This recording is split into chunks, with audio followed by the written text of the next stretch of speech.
Hello and welcome to EPR with your favorite environmental enthusiasts, Nick and Laura. On today's episode, Laura and I discuss getting the most out of a mentor relationship. We talk to Kevin Doyle about career development, mentorship, and the future of environmental careers. And finally, rats laugh when they're tickled. Just like that, yeah. A tickled rat lets out tiny giggles that are too high for us to hear, but scientists have actually measured their ultrasonic gigs. The rats are particularly fond of back and belly rubs, so keep that in mind next time you're hanging out with one.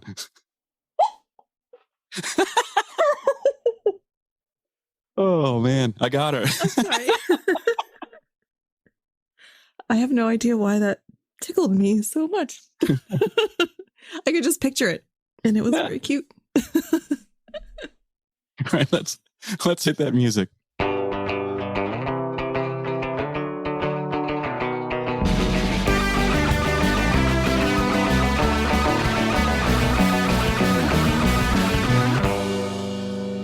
Join the Pennsylvania Association of Environmental Professionals for a follow-up from their February 2022 webinar. Vlad Odorachenko, who is Senior Project Manager for Environmental and Sustainability at ACT Engineers, will present Sustainability 101 as part of the PAEP webinar series on implementing sustainability.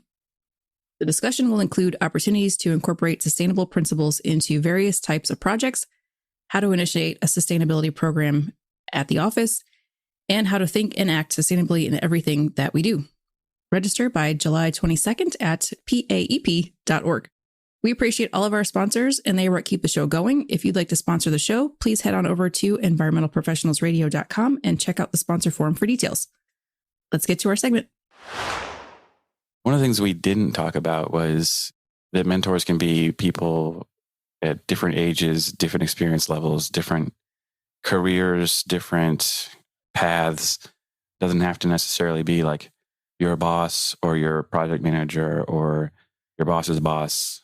You know, it's almost worth finding people who are in not completely different fields, but who are doing different things too, because they can give you an outside perspective. And, you know, you can have more than one, which is another thing we didn't really mention in the call. So I don't know what your experience is with that, but in my mind, you know, and having someone who's younger as well be a mentor is pretty neat. You can you get a better understanding of where things are in like where the future of things are going to go when you're talking to people who are younger, who have different ideas and different ways of doing things.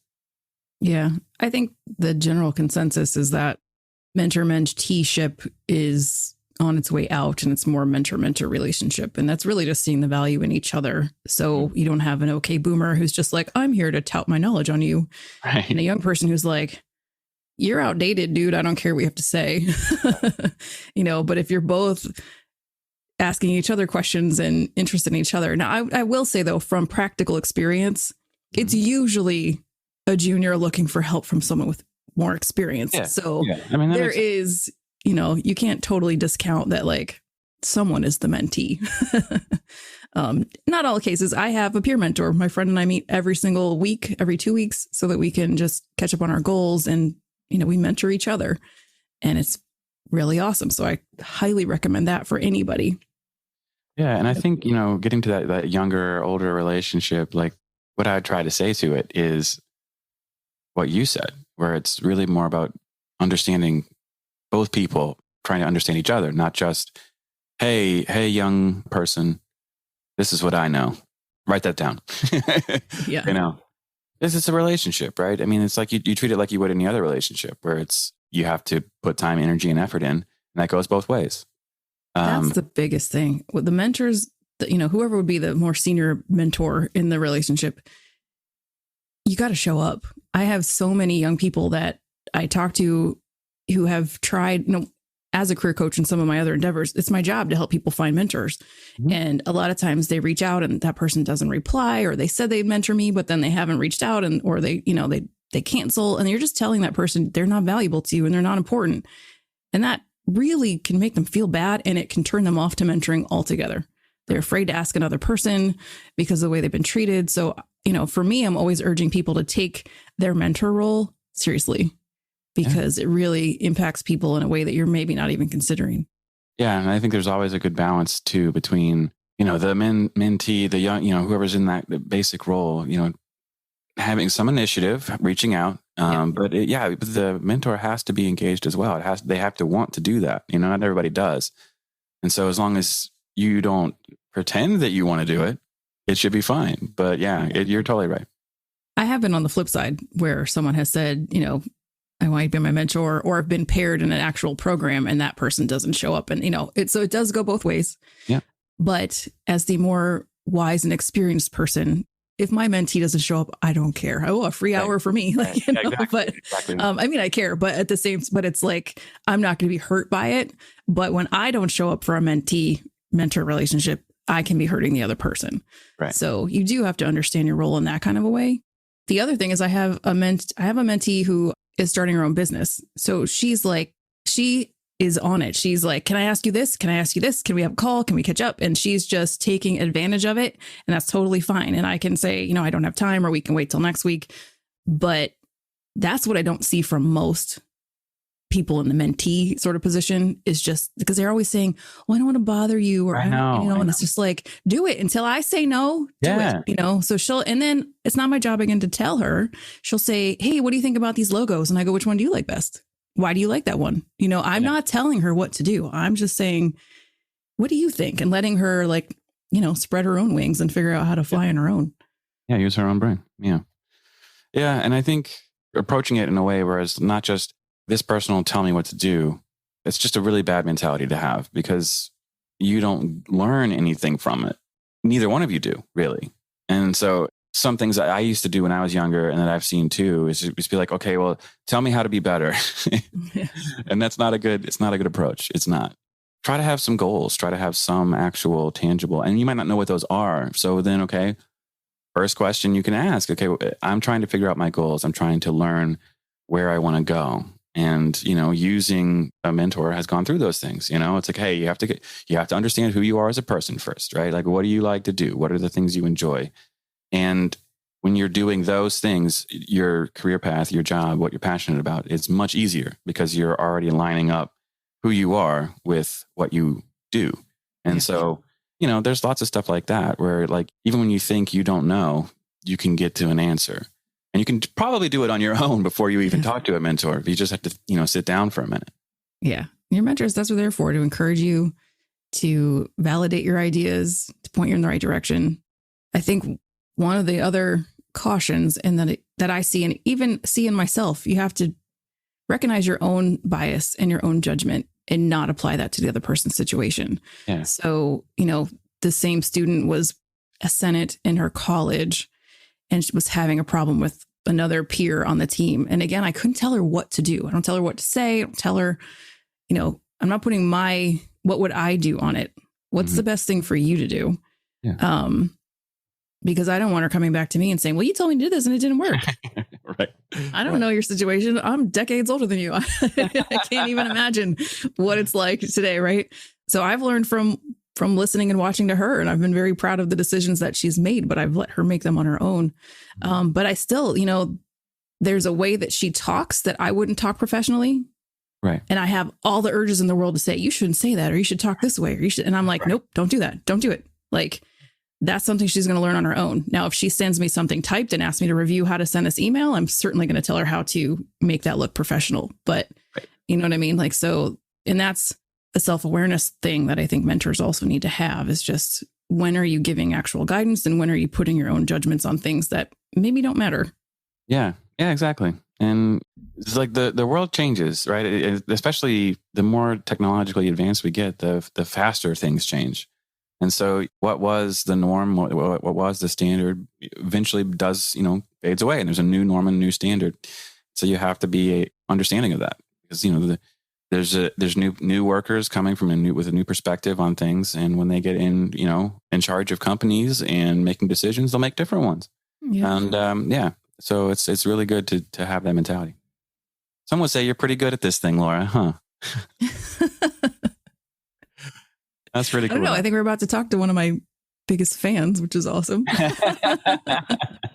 Totally true. Let's get to it. Welcome back to EPR. Today we have Kevin Doyle, Executive Director of the Office of Career and Professional Development at the Yale School of Environment on the show. Welcome, Kevin. Hey, it's good to be here. Awesome. It's really good to see you again. I wanted to start off right with a super fun fact because I think this is really cool. You were an undergraduate in the geography department at the University of Iowa in 1979, and you were the editorial assistant to Dr., and I'm not going to say this name right, Rajagopal? You got it right. There we go. Awesome. On The Environmental Professional, which was an official journal of the National Association of Environmental Professionals. And that was your first job. That's so cool. It was amazing. And Dr. Rajagopal was an amazing mentor and introduced me to the National Association of Environmental Professionals. And I've known about it and talked about it to other people ever since. So it was fantastic. Yeah, that's really awesome. I didn't know that. So when I saw that, it was like, wow, I'm so glad you're here with us. Yeah. You did also mention, though, that he was a mentor and that he picked you out of a number of other interns. So how did that come about? What made you stand out for him to make that choice? So you'd have to ask him that. But I think if I can speak for him, I think what he mainly saw was just somebody who really wanted to learn. Curiosity. I was that student who stuck around after class to ask more questions. I always wanted more office hours and, would like trail him down. No, I just have another question. And so I think he just felt like that curiosity was something that he wanted to reward. And he had a graduate assistantship, and he was nice enough to offer it to an undergraduate. So it was good. So I didn't have to work in food services. Gotta love that. You're now on the other end of that, where you're mentoring and doing a career advice and everything for other people. So how do you feel after all these years of experience and having been a mentee, people can be better mentors today? So it's a really great question. And there's actually been an explosion of interest in even what the word mentor means. Mentoring shows up in things for at-risk youth. Mentoring shows up in mental health programs. Mentoring shows up in, working with high school students. And so here at a graduate school, the Yale School of the Environment is only a graduate school, no undergraduates. I think for us, mentoring means just a person who is interested and willing to provide assistance to another person based on what they think they want. I think, the definition of bad mentoring is I'm a wise person and you're going to sit at the feet of the master and learn from me, based on my experience. And as long as you would just listen to my stories, you'll be well off. That's like the anti-mentoring. Real mentoring is getting to know a person first through questions and, inquiry and listening, and then finally saying, how can I help? And I think when we hear back from our graduate students in their engagement with alumni or people who worked with them on a summer experience or classmates, that's what makes the definition of the so-called good mentor.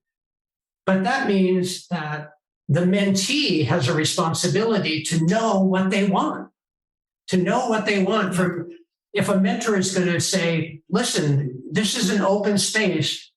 I'm asking you, how can I help? You need to know your answer. What do you need? And I think a lot of people who enter mentoring relationships as a mentee expect the mentor to fill that space. Yes. And so there's this moment when you kind of need to figure that out. Absolutely, 100%. I always say the mentor's role is to listen first and then ask questions. And the mentee's role is to ask questions first and then listen. So, which I think just sums up what you just said. So for any young persons listening who are looking for mentors, what kind of questions should they be considering or thinking about asking?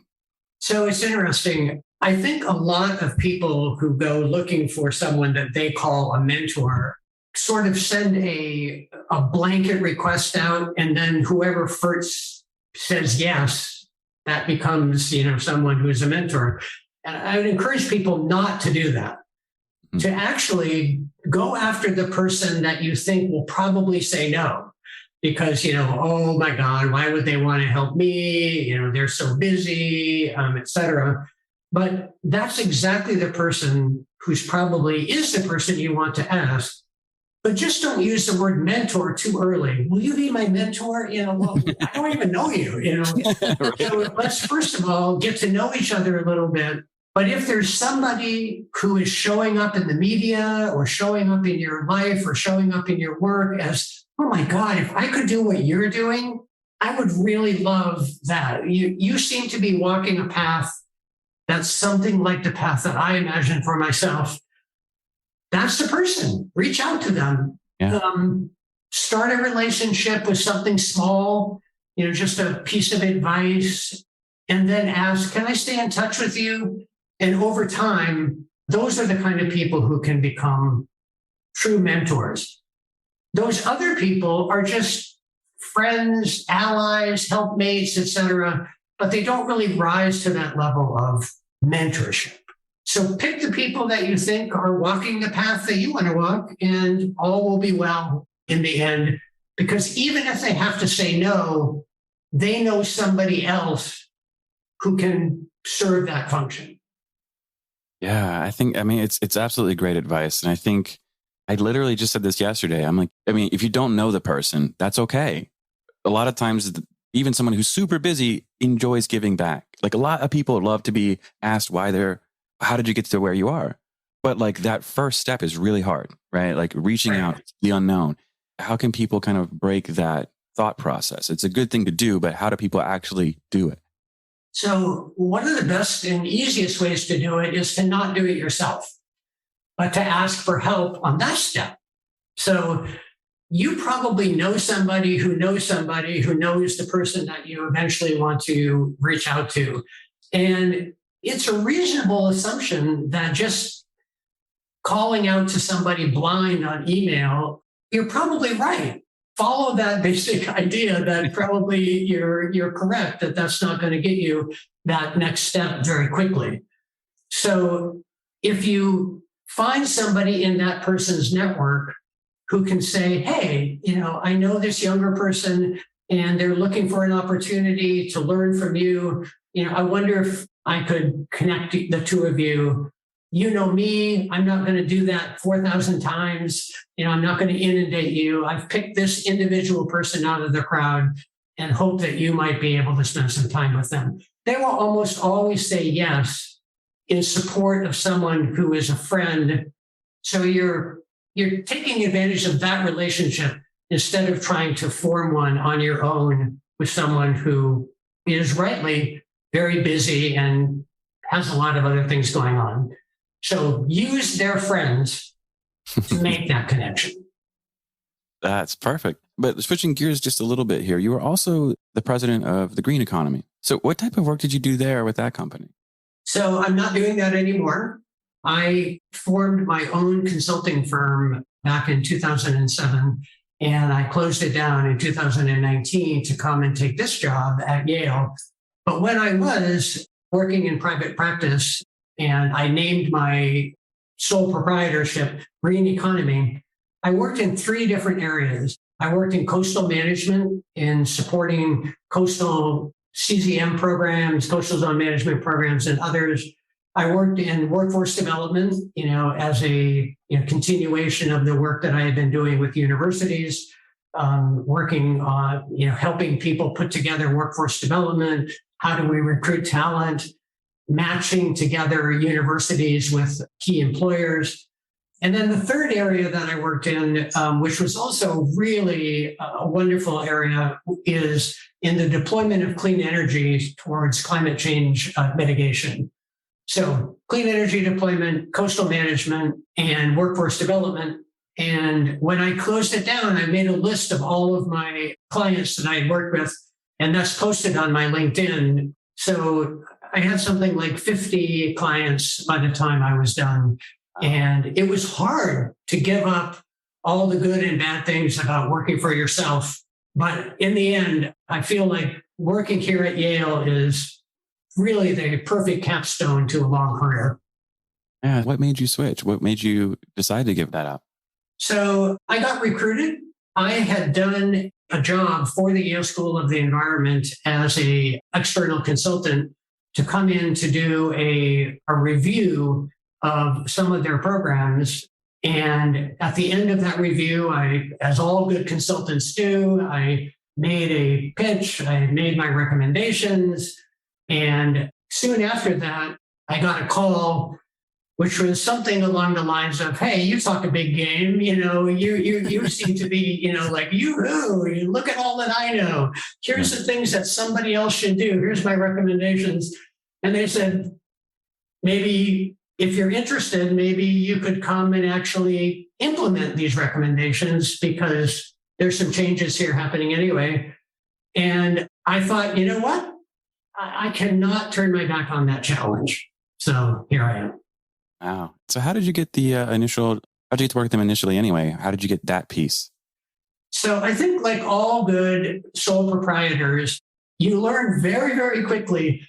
When you first start out as a sole proprietor, you think that your content knowledge is going to drive people to you, like you're going to be batting potential clients away, like, "Oh, I'm so busy," But you learn within about 40 minutes that that's not the case. It's exactly the opposite. You need to knock on doors. "Hi, do you need any help? Hi, is there anything I can do for you?"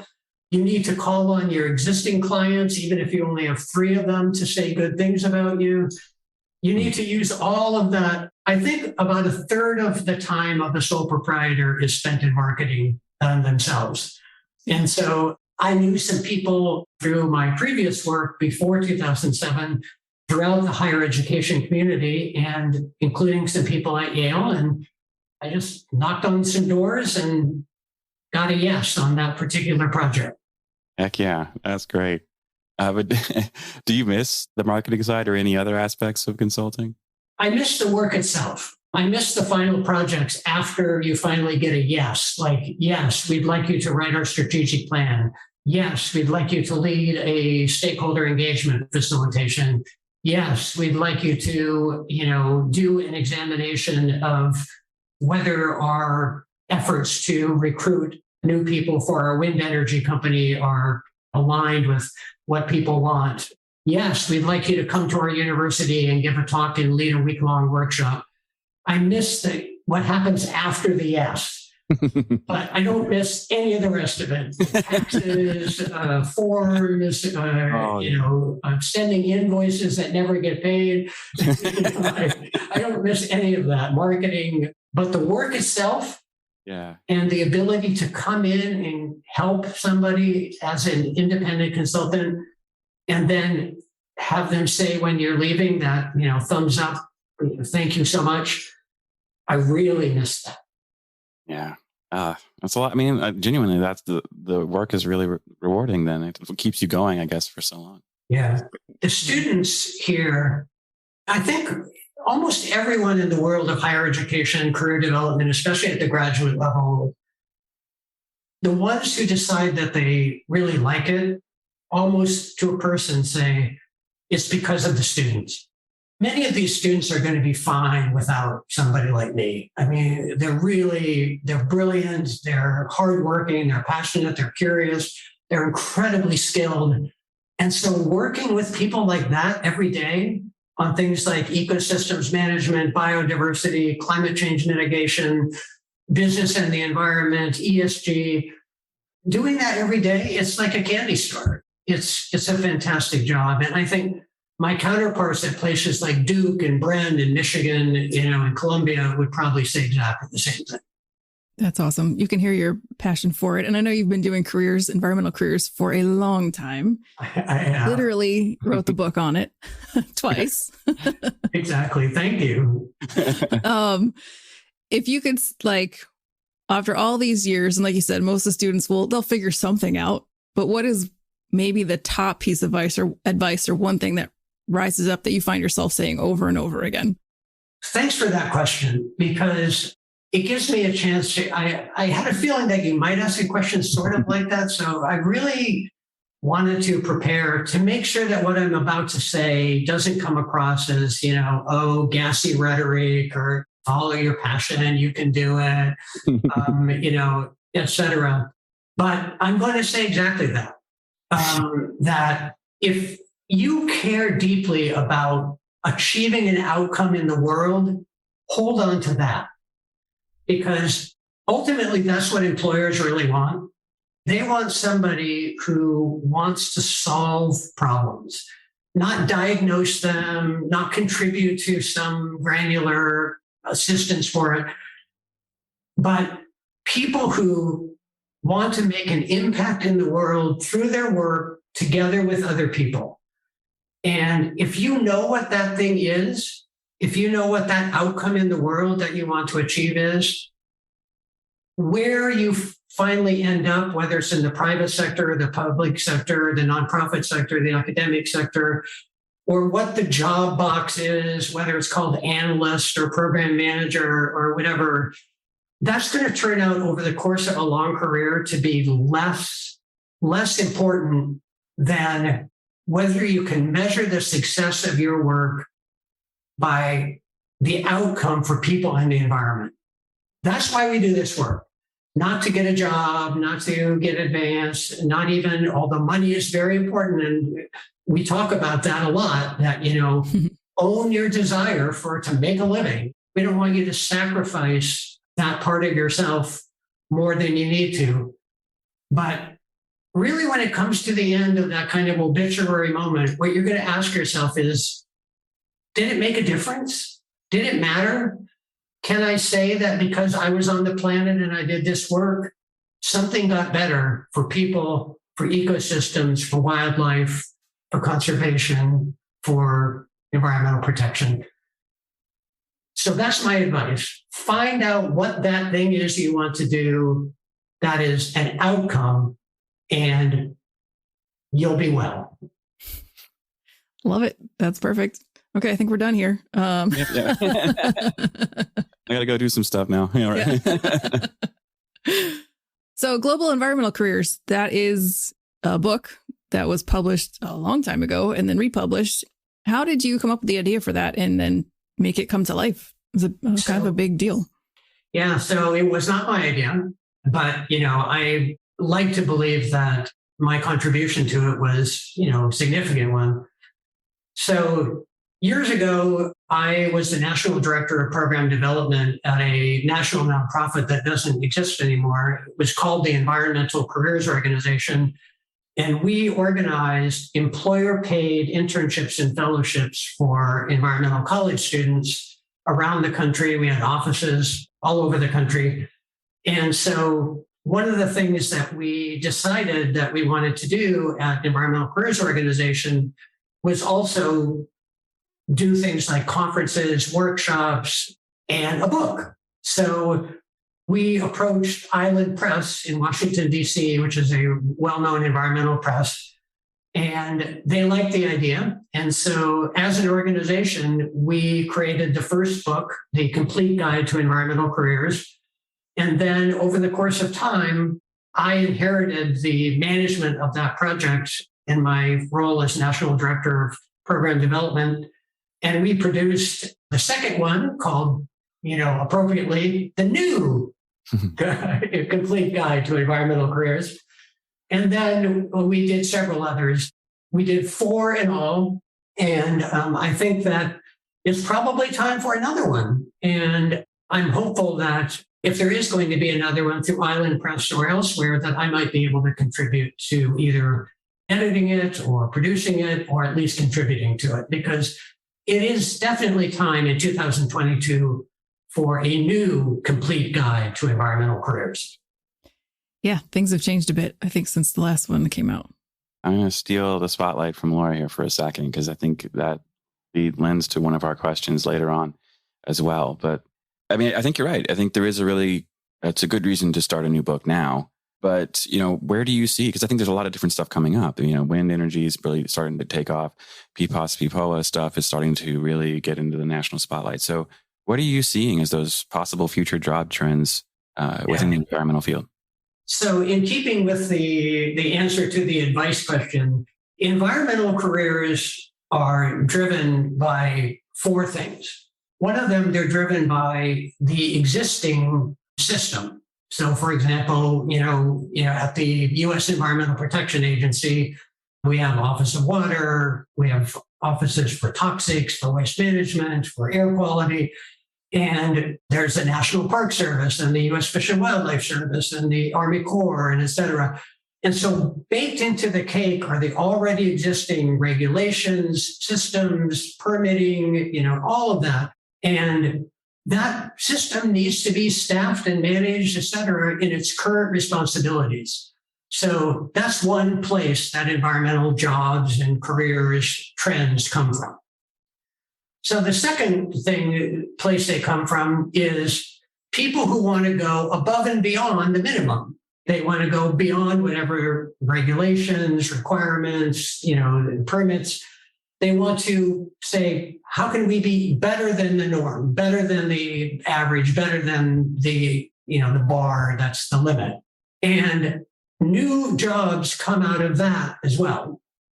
And so one of the things I think happening, in that second space are things like what's going to happen with environment, social, and governance with ESG. Is that going to be greenwashing? Is it going to be the new thing? Is it going to be a source of amazing advancement beyond the norm? Or is it going to be something other than that? What about new definitions of sustainability? Where is that going to come from?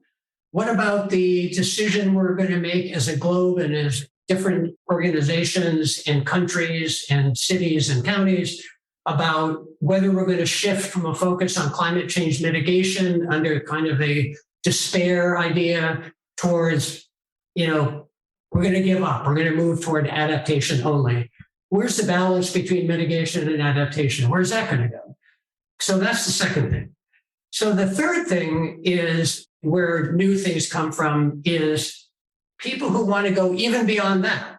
They want to envision an entirely new system of what? New system of capitalism, new system of social democracies, an entirely new clean energy economy that goes beyond, the current structure and even the kind of first out of the box new ideas. Just totally transformational, thinking. So that, as you can probably imagine, is where a lot of people would like to find a job, right? They already can imagine that new transformation. But as you can imagine, there's not very many jobs to do that because the money isn't flowing to that yet. And then finally, there's a fourth category that I think a lot of us in the environmental world are not engaged enough about. And that is transformation that comes only through transformations in technology. Technology sometimes makes things possible that very quickly become something that could become a norm if only the people who were environmental professionals could even begin to grasp what that technology could do for them. And so I think, for example, as we learn what drone technology could do for the assessment of environmental problems, where they are, drones can do something so cheaply and so quickly that I think now we have availability to have data that if only the first three parts of the system could know how to use that data, we could advance more quickly. So what I try to tell people is that if those are the four drivers where jobs come from, and if you want to work in section number 3 or section number 4, you still need to get a job in section number 1 or section number 2. So here's where all of that long story leads. You need to be able to live simultaneously in the world as it is and be a change agent to make the world as it is move toward the world that we need to be. You can't necessarily think you're going to be at a job to do what the world really needs, in this transformational future. So join the system, somewhere in the system, sustainability offices, federal government agencies, state, local, nonprofits, get into the game somewhere because those future needs are going to eventually end up on the task list of the current system. And if you're there instead of someone else, you can make that transformation happen more quickly. I 100% agree with that. And I think having that institutional knowledge, that's what you're going to get from being in the system. You understand how the system works. It's almost like how it doesn't work. Yeah, exactly. And you can see the parts that work. You can see where there's needs for improvement, and then you can go to that next spot. That's a really good way of putting that. So, of course, another seamless segue to another fun fact about you. You and your wife like to sing in groups. So, as someone who loves to sing randomly for no reason whatsoever, totally on board with this. So, what kind of singing or songs do you guys do? What is it? I'm sorry, I don't know if I understand the question. So, they're singing. My singing. Yeah, you're singing. Hello, I should have sung this. Yeah. So both my wife and I, we love singing, and we especially love group singing. There's something about joining other people in song that is just so uniquely human. I mean, something happens when people sing together, and especially if they have a really good leader who knows how to help amateurs who did not have to audition and are not necessarily the best singers in the world, but knows what kind of things that can bring out. I think when people sing together, they just experience joy. And hopefully the audience will come along with them, even if the sound emerging from the stage is not always the most melodious as you might expect. My wife, Deb Mapes, and I, we love that. Yeah. So is it just, so what are you singing? Is it just random stuff? Is it there? We join based on what's available. So they don't always sing exactly the songs that we would choose for ourselves, but we've joined groups that are more about pop music, folk music, Broadway, show tunes. And we've also joined groups that are more about sacred music and music that's specifically written for choral amateur groups. So we've been involved in the whole spectrum. Oh, I got you. Awesome. Well, it really is. I mean, I know, Nick, could you imagine you and Lauren going out singing together? No. Never do it. I think that's pretty special. Me neither. Like, no. I would love to. I'm ready to join this group right now. I'll do that. That's no problem. Well, I can guarantee you that if, whatever geographic area you live in, whatever city or region you live in, if you just go into Google and put group singing or chorales or choruses or choirs, just a huge number are available everywhere. So here in Southern Connecticut, there's a whole bunch of them. Oh, that's really fun. Do you have a song that kind of like you looked at it and you were like, this? No, not this song. But then you just sang it and you were like, oh my gosh, I love this. Yeah. So this is one that is not going to be a popularly available. I don't think it's a song title that people will go, oh, I heard that on the radio or, whatever. It's a song called Sing Gently. And we sang it in the Shoreline Chorale, at our last concert. And at first, I didn't like it at all. But hearing a group of, tenors and basses and altos and sopranos sing it together, it was beautiful. Yeah, that's the joy of Sing Gently. Yeah, Sing Gently. That's the joy. How many of you are there? What's that? How many in the group at any time? So the group that when Deb and I lived in the greater Boston area, which we lived in for a long, long time, we sang in a group that had 200 people in it. Wow. The group that we're in now is about 60. That's still a lot. That's a lot, yeah. Yeah. Does that help you hide some of the, let's say, less talented? Of which, I am that person, yes.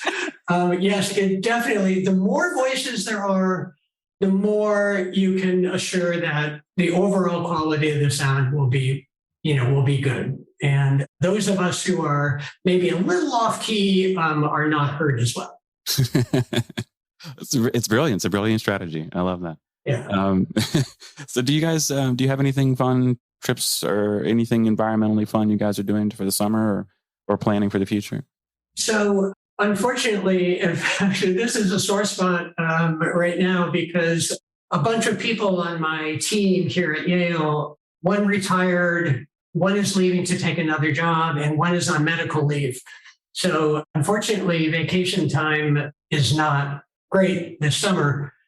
However, Deb and I live in Old Saybrook, Connecticut, which is right on the Long Island shoreline. And so we kind of live in a vacation town. And Right. so we're a 10-minute walk from our house to the Long Island Sound and to the beaches. And so I have nothing to complain about. We live in vacation land. That's pretty great. So, I mean, we're coming to the close of the end of the show, and we always like to make sure that, is there anything else you'd like to talk about that we didn't ask you? I think the one thing I'd like to leave people with is this is a moment of real self-searching for the whole environmental professional community. And I know that it's a cliche to say we're at a turning point, and probably people said that in the 70s. People probably said it in the 1890s. People always believe that this moment is different than the previous moments. We need to make choices. But it just feels to me like our scientific knowledge of the speed and scale of activity for protecting natural ecosystems and for reversing the trends of global climate change require us to ask whether our current work, our current systems, our current structures, our current organizations for environmental protections, many of which were set up, 80 years ago, 50 years ago, 40 years ago, whether they're really up to the challenge. And if they're not, can we admit that and do something about it fast enough and at a scale globally that meets the challenge? Or are we going to 10 years from now be just simply diagnosing what we lost while we failed to ask ourselves that question? And I think universities, like the major graduate schools, like the one here at Yale, we are trying to give our students, our graduate students, the space to prepare themselves for the jobs as they actually are, but to engage with the current leaders about this question. And I think the jury is out on whether we're going to meet the challenge. But I don't think there's anyone in the leadership of the environmental community, at consulting firms, at state and local and federal agencies, at global institutions like the UN and the World Bank. I don't think any of those people left to their own devices when the door is closed and they don't have to be cheery bright for the cameras. Mm-hmm. I don't think there's any that are not seriously wondering, will we do it? Will we meet the challenge? And I like to think the answer is yes. And I like to think especially that organizations like the National Association of Environmental Professionals are a forum for asking and answering that question. Yeah, good stuff. I think it's always good to end with a call to action, right? Okay, well, if anybody wants to chat with you about careers or how to change the world, how do they get in touch with you? So I think the best way is by email. As much as I love LinkedIn and my 3,700 people that are linked to me on LinkedIn, I think direct email is probably easiest. I'm kevin.doyle@yale.edu. Awesome. Thank you. Thank you. This has been great. That's our show. Thank you, Kevin, for joining us today. Please be sure to check us out each and every Friday. Don't forget to subscribe, rate, and review. See you, everybody. Bye.